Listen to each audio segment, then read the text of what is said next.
What's going on, everybody? My name is C4. Welcome back to the channel, and today we're reacting to all things College Football 25. And in today's video, we're going to be breaking down everything we learned new about the Dynasty Mode, the most important mode in this college football game. We reacted a couple hours ago to the Road to Glory. Ultimately, double thumbs up, but Dynasty Mode, that is the bread and butter. That is what everyone cares about.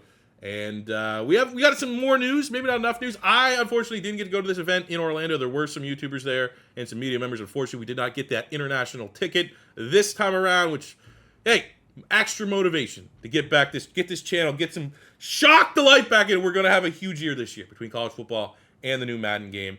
But I have been a member, part of these like feedback, preview, presentation stuff. And I feel like I can offer a little bit of a unique perspective in this video and my Road to Glory video, because I would react the same way that I would if I was sitting in a boardroom looking at a presentation. So we did Road to Glory. Now let's take a look at Dynasty. So outright from this event, Dynasty Mode was not playable, which is kind of surprising. But there was obviously some Q&A and some presentation tidbits that we were able to get. This article that I'm going to be kind of basing everything off of is from Chris Vanini from The Athletic. I support The Athletic. So I'm not going to put it right up here in the background and show all the work because it is behind a paywall. Go check out The Athletic if you want the full article. But breaking down a little bit of the information that he was able to drop about Dynasty Mode. There are 30 seasons, which, again, we get to the point of next gen. Can we have more? I feel like that's the limit right now in Madden. We're next gen. I should be able to go 100 seasons if I want to go 100 seasons. There are up to 32 players you can put in your Dynasty, online Dynasty Mode. There's no crossplay, and it is on current gen only, PS5 and Xbox Series S. I get some people haven't been able to make that move, and if it's like a financial thing or whatever, I feel for you. Sympathy. If you're one of those stubborn people that just doesn't want to make the move, grow up. It's time to put your big boy pants on. And I think this game being on current gen only is definitely the change and progression we need to see in this football gaming space. But that's more of a spec thing. What about actual Dynasty Mode? What do we learn? There are custom conferences. You can't create a conference. I'm somebody that is almost always on the side of let me customize. Now, vibe check, I would assume, very similar to limitations we've seen in Madden with relocation, there's probably something in the official licensing of these conferences, Big 10, Big 12, SEC, ACC, all those things, that's like, hey, can you just make it so people can't remove all of our images and likeness of our conferences if we're going to put you in the... I would imagine there's something like that, but it would be cool just to be able to create your own super conferences, your super leagues, etc., etc. Much like NCAA Football 14, the FCS schools are generic. I think it would be cool to get to a point in time where, let's just say, and this would be a question I would have asked, let's just say there's 6 FCS teams that you can play, like the Vipers, all those. It would be cool if via Team Builder, you could replace them. Because like in the old school NCAA 14, when you would download your Team Builder school, you'd have to replace the school. A lot of times it'd be like UConn or Idaho or something like that. You got to get rid of a real school to put your Team Builder school in. Hopefully, there's no limitations on that overall. Like, there's not a lot of information right now surrounding Team Builder. But I think what would be cool is if you have, say, 6 generic FCS teams. If those are part of the pool of schools that you can swap out. I think that would be huge. I think that would be very simplistic to have as a mechanic. And I think that would open the whole thing up for your created dynasties, created team builders. I think that would open the whole thing up if you want to use, the North Dakota States, South Dakota's, like the big FCS schools, to put them in as giant killers, or just etc. You have 6 extra slots to put in whatever schools you want to implement in the FCS.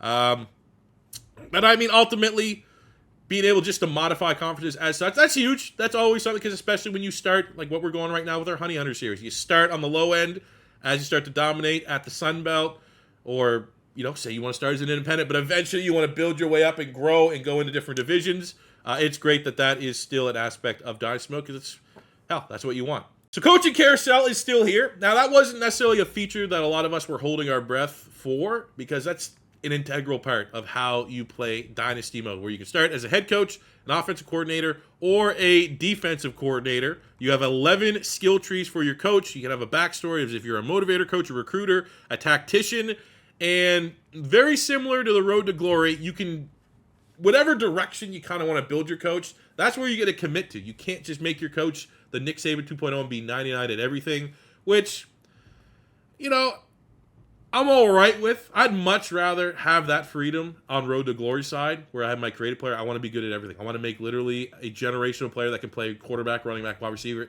linebacker, safety, et cetera, if I want them to. Right? Well, you only have 5 positions anyway in the Road to Glory. But you know what I'm saying? I think from a coaching standpoint, kind of makes sense because, you know, you're never really... Has there ever been a coach that is 100 overall, but also 100 overall offense, 100 overall defense? That's why you kind of delegate, and you have good coordinators and stuff like that. So it makes sense that you're not going to be able to max out your tree, but, you know, being able to control as a head coach of your coordinators, and you could fire them and poach other ones from new schools. You could do it. You could start as an OC or DC and work your way up the pipeline, build your skill tree, and eventually become a head coach, which is what we've been screaming for in Madden for like 5 years. That has been my number one request, is to fully go in on the coaching carousel. So having that back in these college games is, again, not a surprise, but it's always, you're always worried about old features that worked that are not in the game. Like, that's why they just got rid of starting in high school and Road to Glory. That doesn't make sense. Why would you do that? So I guess technically there could have been an area where they messed this up, but I think having coaching carousel be where it needs to be is good. The only kind of downside, which also makes some sense, is there is no real coaches.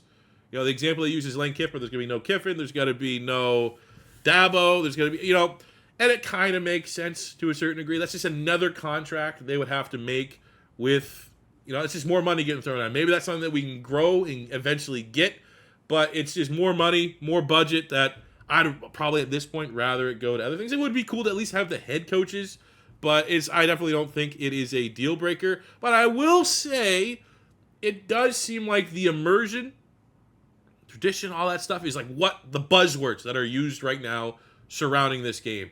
And if you're going to go all in on the presentation, stuff like that, I do feel like head coach, you know, there's a lot, right? You'd have to have a whole bunch, but I still do think head coaches probably should be scanned and put in the game.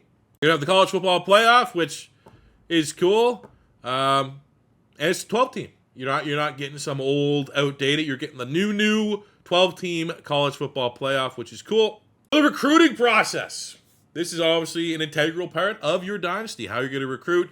Each class has 4,000 prospects, from athletes to kickers and punters. Unfortunately, you cannot create a prospect. Now, you could. You had limitations. It was almost like an unwritten, like I think it was 20 or 25. You could custom create a prospect, which is great. Again, this is where, because I didn't really have the hands on, you might be able to modify prospects. I might not be able to create one, but can I go find the top quarterback, rename them, build them the way that I want to build them? I would like to think that's the case. Hopefully everyone that has a Patreon that makes content like this has some sort of option like that. That would be pretty cool. But it works the same way, where you have hours to commit each week to scouting and recruiting. You can sign to 35 recruits. You have 85 scholarships. And, you know, you have the pipelines are back. You have different tendencies that players want for your school. There's going to be some players that just outright your school and what your school is good at doesn't line up with them. So you have pretty much no chance at landing them in recruiting. However, the big takeaway is, how are they going to do NIL? It's still so cloudy in real life. How are you going to accurately represent that in a dynasty format? The NIL does not exist in Dynasty Mode. They're going by brand exposure, has replaced TV exposure, and serves as the NIL stand-in during recruiting pitches. They essentially broke it down that the NIL landscape changes all the time, and they don't want to commit to something only for it to change. Plus, you know, it's still, you know, going against NCAA. It's that fine ground of, it's a dirty secret in college football, and for them to put it in this college game would expose, essentially, it's pay for play, but it's not pay for play. So I get it. It's going to be interesting to see how it works, and I definitely think having some element of it, you can't not have an NIL aspect. But it's not going to be, like, I think in my head, and I probably in a lot of your head, you almost think like Madden free agency is how it's going to work, right? You're going to have some sort of a budget, and you're going to be able to bid on certain players that enter the transfer portal, and whoever has the most money and lines up with the needs and desires of that, it's going to work like just like Madden free agency. However, you definitely could see the issue with that, where it's like, you know, they don't want pay for play, and that's exactly what you'd be doing. I'd be putting $10 million to get Nick Harvard from South Carolina, the 6'5", 240, that has probably 98 speed, but you don't want to also have a mechanism where I'm clearly just paying to get this guy to transfer to my school. So it's definitely a gray area. However, until I actually see it firsthand, it does feel like this could be the kind of question mark about Dynasty that could be letting a lot of people down if it's not done correctly. So you absolutely, like, have this brand exposure thing. Even it's a stand-in, right? So it's in Recruit, but like you need to have, like, it almost needs to be obvious, obnoxiously obvious that this is NIL without it directly being NIL. The same way that quarterback number 15 for Florida was obnoxiously Tim Tebow, even though it wasn't Tim Tebow technically because of the legality side. This is what this brand exposure needs to be for NIL. Transfer portal is a different beast in NCAA Football 14. It was pretty much an afterthought. Wasn't that big. You get players. You just get a small class, 2 or 3 guys that have to sit out a year. Wasn't a huge aspect, really. However, it is gigantic. It is all people talk about in college football, the world of it. And instead of working like free agency, the transfer portal is in the normal recruiting process after the season. When the part of the calendar arrives, you have to split your hours between high school recruits and transfers. So I do think that is kind of smart. You have to pick or choose. You're not going to be able to go all in and kind of round out your recruiting class and go all in and round out your transfers. So I think it's definitely going to prioritize handling your business in season and getting your recruits all locked in by like week 7, week 8, so that when it is time for the offseason, you go all in on the transfers. Prospective transfers have star ratings, and the recruiting process works much like it does in high school.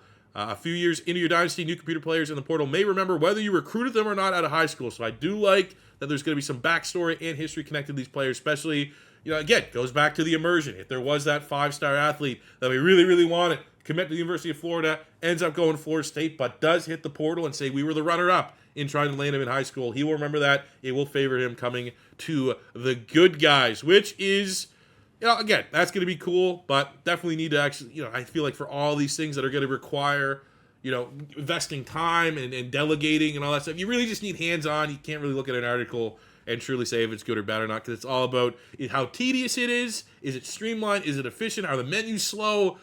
All those things definitely go into valuing whether this is going to be a great feature or a feature that needs work, so time will tell. There's no information yet about Team Builder.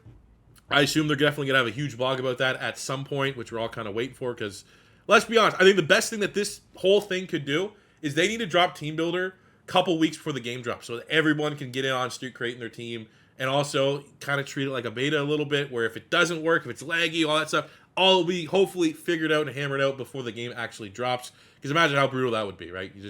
They don't load it until the game drops and everyone's trying to get on and create their team and it's not working and bugged and all. Release it early, please. But the last aspect, which I kind of said at the very beginning of this video, was annoying for someone like myself, Bengal, and all these other people that make custom draft classes in Madden, is that there is going to be no exporting your college draft classes into Madden like there used to be.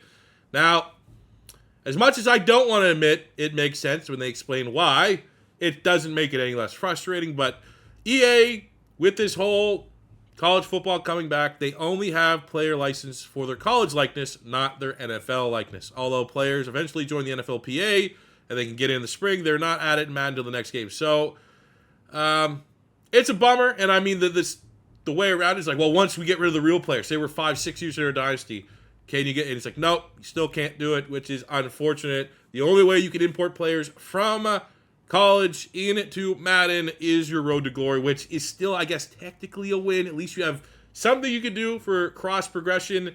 But it is annoying, but it makes sense in today's world. Because I mean, before when there was no likeness, it made sense because yes, obviously the community would have to heavily create the file, and you could have real players.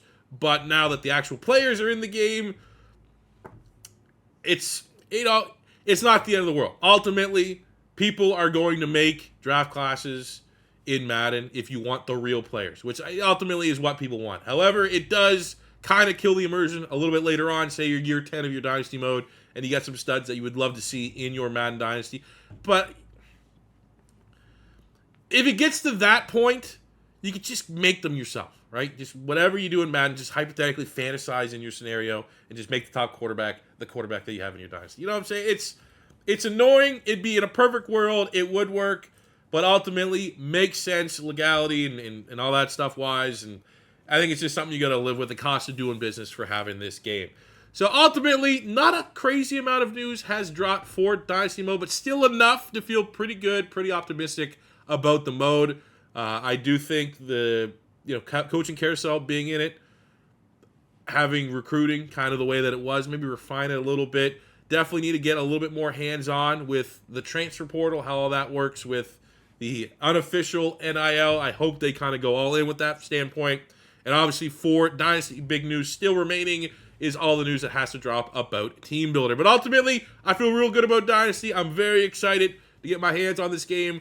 I love to, literally, there'll be days where I'm recording a Madden rebuild or go and play Hunt Hunters where, I literally just have a notebook of ideas and stuff like that for college football, different dynasties, different all that stuff that I can't wait. It's all I think about. I imagine a lot of you guys are like that. So on the topic of Dynasty, comment down below what team is going to be your first Dynasty.